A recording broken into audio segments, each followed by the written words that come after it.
Leitura da carta de São Paulo aos Efésios.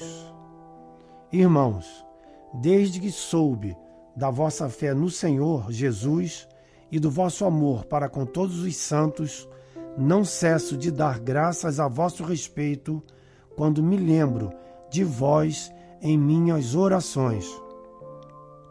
Que o Deus de nosso Senhor Jesus Cristo, o Pai, a quem pertence a glória, vos dê um espírito de sabedoria que vô-lo revele e faça verdadeiramente conhecer. Que ele abra o vosso coração à sua luz, para que saibais qual a esperança que o seu chamamento vos dá, qual a riqueza da glória que está na vossa herança com os santos e que imenso poder ele exerceu em favor de nós que cremos, de acordo com a sua ação e força onipotente. Ele manifestou sua força em Cristo quando o ressuscitou dos mortos e o fez sentar-se à sua direita nos céus, bem acima de toda a autoridade, poder, potência, soberania ou qualquer título que se possa nomear, não somente neste mundo, mas ainda no mundo futuro. Sim, ele pôs tudo sob os seus pés e fez dele, que está acima de tudo, a cabeça da igreja, que é o seu corpo, a plenitude daquele que possui a plenitude universal. Palavra do Senhor. Graças a Deus.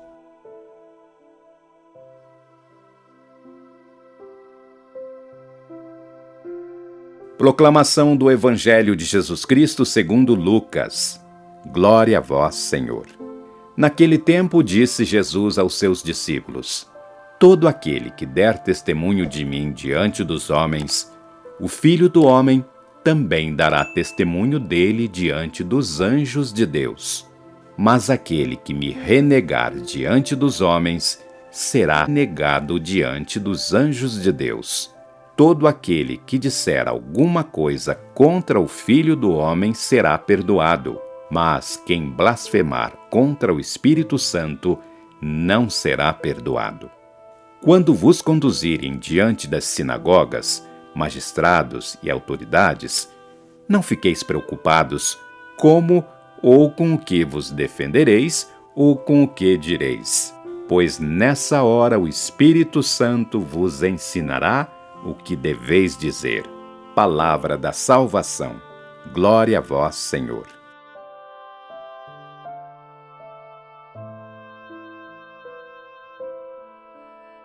Queridos irmãos e irmãs em Cristo, imaginem-se em um quarto escuro, com uma venda nos olhos. De repente, alguém remove a venda, e uma luz brilhante inunda o ambiente. Seus olhos piscam, ajustando-se à claridade, e gradualmente você começa a ver detalhes que antes eram invisíveis. Esta imagem poderosa ilustra a essência das leituras de hoje, uma jornada da escuridão para a luz, da ignorância para o conhecimento, do medo para a coragem. Na carta aos Efésios, Paulo inicia com uma expressão de gratidão. Não cesso de dar graças a Deus por vós, lembrando-me de vós nas minhas orações. Que belo exemplo de amor e cuidado pastoral! Paulo não apenas prega e ensina, mas intercede constantemente por seus irmãos e irmãs em Cristo. Isto nos lembra da importância da oração uns pelos outros, de levarmos as necessidades de nossa comunidade diante de Deus. Mas Paulo não para na gratidão. Ele tem um desejo ardente para os Efésios, e para nós, para que o Deus de nosso Senhor Jesus Cristo, o Pai da Glória, vos conceda espírito de sabedoria e de revelação no pleno conhecimento dele. Paulo está orando por uma iluminação espiritual, por uma compreensão mais profunda de quem Deus é e o que ele fez por nós em Cristo. É como se Paulo estivesse pedindo a Deus para remover a venda de nossos olhos espirituais, para que possamos ver com clareza as riquezas da nossa herança em Cristo. Ele quer que compreendamos qual a esperança que foste chamados, qual a riqueza da glória da sua herança nos santos. Reflitam por um momento sobre estas palavras. Qual é a esperança a que fomos chamados? Não é apenas uma vaga expectativa de que as coisas melhorem, mas uma certeza inabalável baseada na ressurreição de Cristo e nas promessas de Deus. Qual é a riqueza da nossa herança? Não são tesouros terrenos que enferrujam e são roubados, mas a própria vida eterna, a comunhão íntima com Deus, a plenitude da alegria em sua presença. Paulo continua, falando do supremo poder de Deus manifestado em Cristo. Este poder não é como o poder mundano que oprime e domina. É um poder que ressuscita, que eleva, que transforma. É o poder que levantou Cristo dentre os mortos e o colocou acima de todo principado, potestade, poder e dominação. Esta não é uma verdade abstrata, mas uma realidade que tem implicações diretas para nossas vidas. Se Cristo está acima de todo poder e autoridade, o que temos a temer? Se este mesmo poder opera em nós através do Espírito Santo, que desafio é grande demais para enfrentarmos? É neste contexto de poder e autoridade divinos que chegamos ao nosso Evangelho. Jesus está falando aos seus discípulos sobre a importância de reconhecê-lo publicamente. Todo aquele que me reconhecer diante dos homens, também o Filho do Homem o reconhecerá diante dos anjos de Deus. À primeira vista, isto pode parecer uma exigência assustadora. Em um mundo que muitas vezes é hostil à fé, declarar abertamente nossa lealdade a Cristo pode ser desafiador. Pode custar-nos relacionamentos, oportunidades, até mesmo segurança física em alguns contextos. Mas Jesus não nos deixa sozinhos neste desafio. Ele promete: quando vos conduzirem às sinagogas, aos magistrados e às autoridades, não vos preocupeis como ou com que vos defendereis, ou que direis, porque o Espírito Santo vos ensinará no mesmo instante o que deveis dizer. Que promessa reconfortante! O mesmo Espírito que Paulo menciona na carta aos Efésios, o Espírito de sabedoria e revelação, é quem nos dará as palavras certas no momento certo. Não precisamos confiar em nossa própria eloquência ou sabedoria, mas na orientação divina. Então, como aplicamos estas verdades poderosas em nossas vidas diárias? Primeiro, somos chamados a buscar constantemente uma compreensão mais profunda de Deus. Assim como Paulo orou pelos Efésios, devemos orar por nós mesmos e uns pelos outros, pedindo que Deus abra os olhos de nosso coração para vermos mais claramente quem Ele é e o que Ele fez por nós. Segundo, devemos viver na realidade do poder de Cristo. Se Cristo está acima de todo poder e autoridade, então não há situação em nossas vidas que esteja fora de seu controle.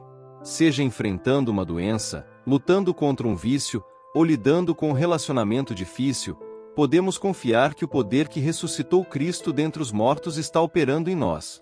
Terceiro, somos chamados a ser testemunhas corajosas de Cristo. Isto não significa necessariamente pregar nas esquinas, mas viver de tal maneira que nossa fé seja evidente para aqueles ao nosso redor. Pode ser através de um ato de bondade, uma palavra de encorajamento, ou simplesmente a maneira como enfrentamos as adversidades com esperança e paz. Quarto, devemos confiar na orientação do Espírito Santo. Quantas vezes nos preocupamos com o que diremos ou faremos em situações difíceis? Jesus nos promete que o Espírito Santo nos guiará. Nossa responsabilidade é permanecermos abertos e obedientes à sua voz. Finalmente, lembremo-nos de que não estamos sozinhos nesta jornada. Paulo fala da igreja como o corpo de Cristo, a plenitude daquele que plenifica tudo em todos. Fazemos parte de uma comunidade de fé, sustentados pelas orações e o apoio uns dos outros. Meus queridos irmãos e irmãs, hoje somos convidados a abrir os olhos para a realidade gloriosa de quem somos em Cristo. Somos herdeiros de uma esperança inextinguível, recipientes de um poder incomparável e testemunhas de uma verdade transformadora. Que possamos, como aquela pessoa cuja venda foi removida, ver com clareza a luz do conhecimento de Deus. Que possamos viver com a confiança que vem de saber que Cristo reina supremo sobre todas as coisas. E que possamos, fortalecidos pelo Espírito Santo, ser testemunhas corajosas do amor e da graça de Deus em um mundo que tão desesperadamente precisa de esperança. Que a graça de nosso Senhor Jesus Cristo, o amor de Deus Pai, e a comunhão do Espírito Santo estejam com todos vocês. Amém.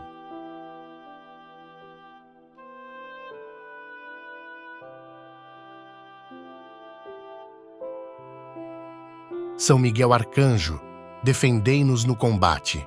Sede o nosso refúgio contra as maldades e ciladas do demônio.